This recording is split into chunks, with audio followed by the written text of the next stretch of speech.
Ulisses Neto, em áudio e vídeo, participando com a gente aqui do Jornal da Manhã. Bom dia para você, Ulisses. Aliás, já boa tarde, né? Já passa da 1h aí, né? Isso, 1h06 aqui, Vitor, um dia bonito. O calorão deu trégua nessa quarta-feira, na temperatura um pouco mais baixa, mas ainda assim bem agradável, perto dos 20 graus em Westminster.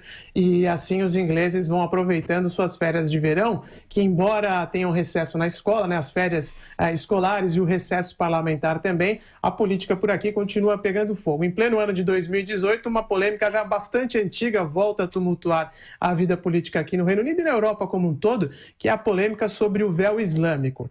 No começo desse mês, em 1º de agosto, a Dinamarca implementou uma proibição total a 2 tipos do véu islâmico, que são aqueles mais polêmicos, os que cobrem completamente as mulheres, né, o niqab e também a burca. E, inclusive, as mulheres que forem flagradas em público utilizando estes véus podem ser multadas em até 1.000 coroas dinamarquesas, o que dá mais ou menos R$600. E aí o país se juntou à França, a Alemanha, a Áustria e Bélgica, que já têm proibições semelhantes.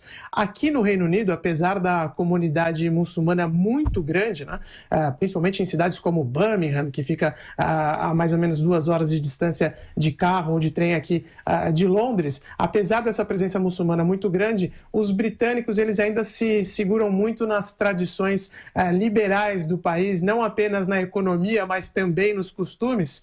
E aí isso tem criado uma grande discussão, porque o ex-primeiro-ministro, ex-ministro, melhor dizendo, das Relações Exteriores, ex-prefeito de Londres, Boris Johnson, fez alguns comentários nos últimos dias falando sobre a situação da Dinamarca e principalmente o porquê o Reino Unido não deve seguir esse exemplo dos vizinhos europeus. E ele disse o seguinte, que é incabível, inconcebível falar para uma mulher o que ela tem ou não que vestir, por mais que ela esteja fantasiada de caixa de correio ou de ladrão de banco.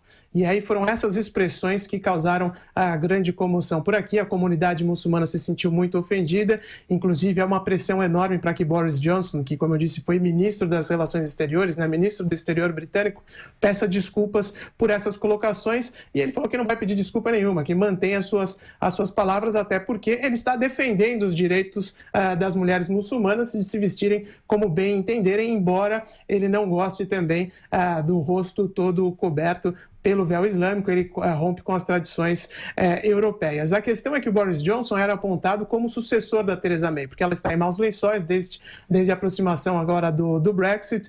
Ninguém sabe até quando o governo dela vai durar e o Boris Johnson é cotado para ser o novo líder do Partido Conservador. Essa polêmica toda só diminui as possibilidades dele chegar à liderança aqui do país, Vitor.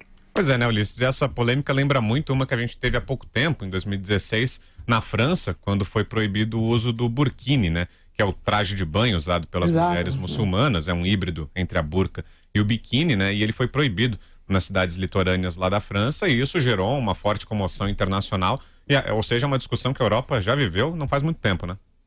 Não, continua vivendo, né? A questão, como você falou, do burkini foi até além. A França que tem uma das legislações mais rigorosas em relação a esse assunto. O burkini ainda deixa o rosto da mulher à mostra, né? O problema é a burca e o niqab, que é criticado justamente porque você não consegue, mal consegue ver os olhos da pessoa que está coberta por esse véu islâmico. Mas é uma tradição, como disse o Boris Johnson, não são todos os muçulmanos, não existe também passagens claras no Corão sobre a utilização ou não desse tipo de véu, mas ele, como um liberal, diz que cabe a cada um tomar a decisão de como vai sair na rua. E por isso os britânicos se afastam dessas polêmicas que existem lá na Alemanha, também na França, na Bélgica e na Áustria, como eu disse, os países que já têm uma legislação bastante firme em relação a isso, multam inclusive as mulheres que saem às ruas vestindo o niqab e também a burca. Ulisses, só uma questão, Ulisses, eu acho que você estourou muito bem a questão, o Brau também lembrou todos esses episódios, mas é uma coisa horrível, você em Londres certamente já deve ter visto, quer dizer, o árabe vestindo com roupas ocidentais e a mulher com burca, é uma coisa que causa uma estranheza, né? Esse é existe aqui em Londres, sem dúvida, né? É fato que a burca e o niqab é apenas restrito a uma minoria, né? Das correntes muçulmanas. Mas existe aqui em Londres, a gente vê, de fato, é algo até que num país que já sofreu vários atentados, é impossível não fazer essa associação, por mais até preconceituosa que ela seja, mas existe, né? Não tem como a gente negar isso. E até o ponto levantado pelos políticos britânicos é que em espaços públicos, na rua, na casa das pessoas, elas fazem o que elas quiserem, né? Agora, é claro que precisa ter controle também dentro de outros locais, como, por exemplo, bancos, locais como universidades, em que precisa haver uma conversação, um toque, né, um contato maior entre as pessoas, e aí sim é criticada a utilização desse véu islâmico. Mas nas ruas, os britânicos aqui têm essa posição de cada um faz o que bem entender. Ok, Ulisses, obrigado pelas informações, pela participação aqui no Jornal da Manhã. Uma boa quarta-feira para você. Até mais. Obrigado, bom dia a todos os ouvintes do Jornal da Manhã.